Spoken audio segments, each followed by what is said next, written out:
Salam sejahtera Malaysia, denyut nadi suara rakyat bersama di channel ini.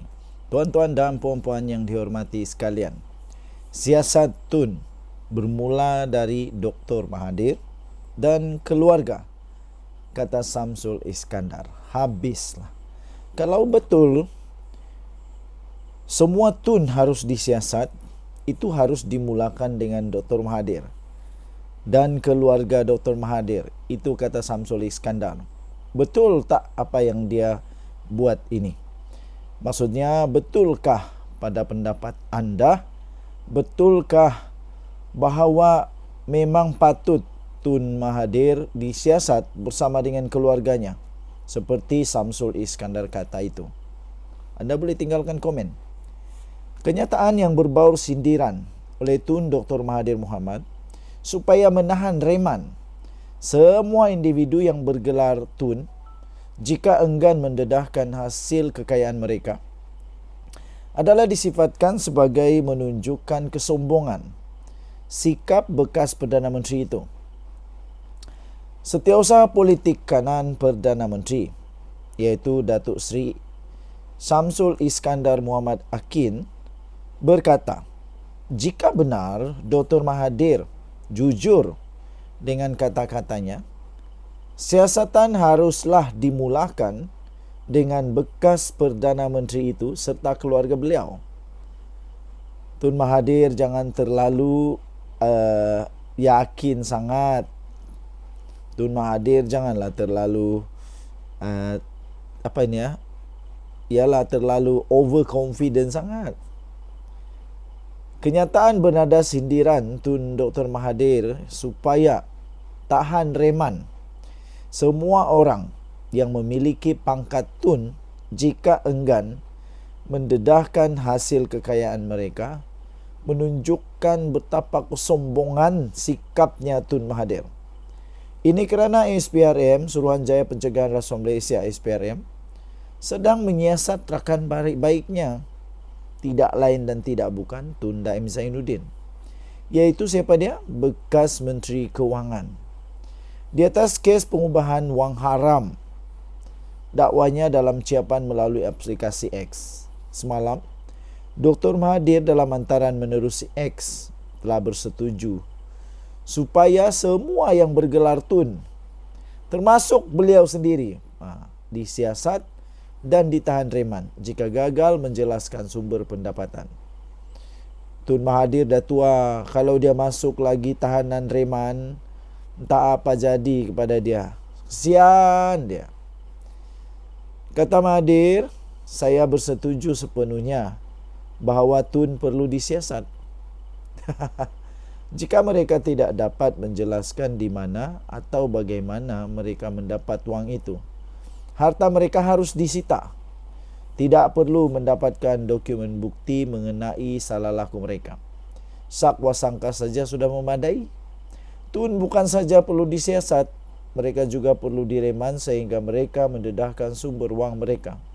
Jika tidak, itu pasti kerana mereka sembunyikan, kata Dr. Mahathir dalam kenyataan berbaur sinis melalui Facebook itu.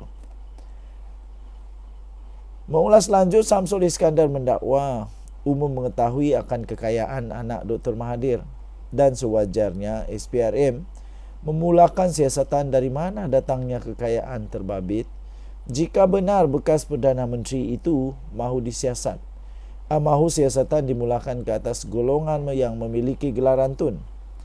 Malah beliau berkata siasatan juga perlu dibuat ke atas kes penyelewengan dana dan kerugian Perwaja Steel, projek hidroelektrik Bakun, MISC, Zon Bebas Pelabuhan Klang serta Maminco. Selain kes yang didakwa berkaitan anak Dr. Mahathir seperti Kencana Petroleum. Katanya tiada siapa yang boleh mengatasi undang-undang, maka siasatlah harta orang yang berpangkat Tun, bermula dari Tun Dr. Mahathir dan keluarganya.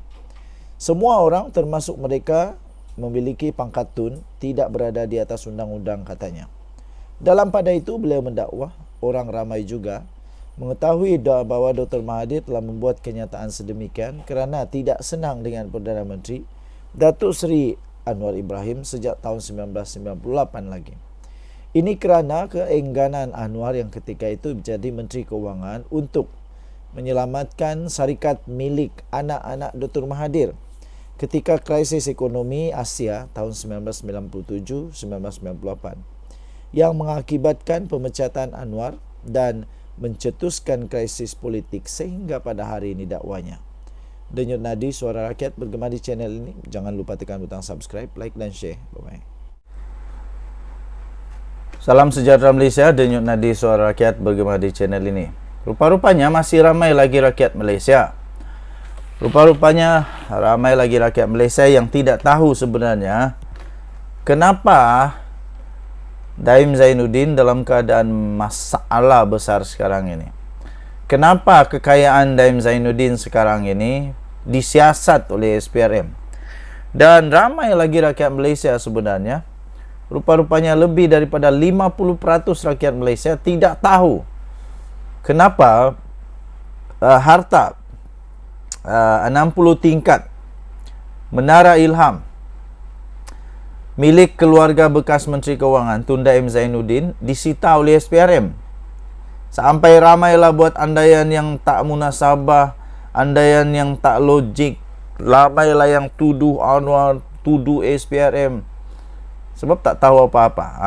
Rupa-rupanya ini sebab utama bangunan itu disita. Dan notis penyitaan itu sebenarnya telah dibuat pada 18 Disember melalui satu ruang pemberitahuan sebuah portal berita yang ditandatangani oleh Timbalan Pendakwa Raya SPRM Ahmad Akram Garib. SOP-nya sudah betul. Lepas itu ditujukan kepada pendaftar hak milik, pejabat pengarah tanah dan galian wilayah persekutuan. Kenapa dia disita? Kerana ini berkaitan dengan satu siasatan yang sedang dilakukan oleh SPRM berkaitan dengan satu transaksi yang sangat luar biasa besar. Bayangkan pada tahun 1997 perkara ini berlaku. Nilai wang pada waktu itu berapa? Dan nilai wang pada waktu sekarang ini berapa? Bezanya. Bayangkan transaksi keuangan. Inilah yang berlaku pada tahun 1997. Berjumlah berapa? 2,3 bilion ringgit. 2,3 bilion ringgit. Ini bukan sedikit. Ini bukan sedikit. Ini besar jumlahnya. Jadi, inilah yang sedang disiasat oleh SPRM berkaitan transaksi korporat, yaitu bernilai 2,3 bilion pada November tahun 1999. Yang membabitkan Renung Berhad dan United Engineers Malaysia Berhad UEM. Ini merupakan dua entiti yang sebenarnya rupa-rupanya bila disiasat menurut laporan, dua entiti ini adalah bekas tonggak perniagaan yang dikaitkan dengan UMNO pada ketika parti itu mentadbir negara. Waktu itu siapa bos UMNO? Siasatan itu kesinambungan daripada pendedahan. Ini kesinambungan juga daripada pendedahan satu dokumen sulit daripada satu badan yang disebut International Consortium of Investigative Journalists, iaitu berhubung dengan transaksi yang disyaki berlaku di beberapa pusat kewangan luar pesisir. Jadi, susulan daripada itu, SPRM pada bulan Jun yang lalu telah membekukan akaun bank. Akaun bank berjumlah lebih 39 juta ringgit Malaysia. Di antara lain, pada waktu itu disebutkan, antara lain ialah yang membabitkan milik bekas Menteri Kanan, dua ahli perniagaan bergelar Tan Sri dan keluarga mereka. Denyut Nadi Suara Rakyat bergema di channel ini. Jangan lupa tekan butang subscribe, like dan share. Malaysia kita punya, cintai Malaysia ku, kita jaga kita. Bye-bye.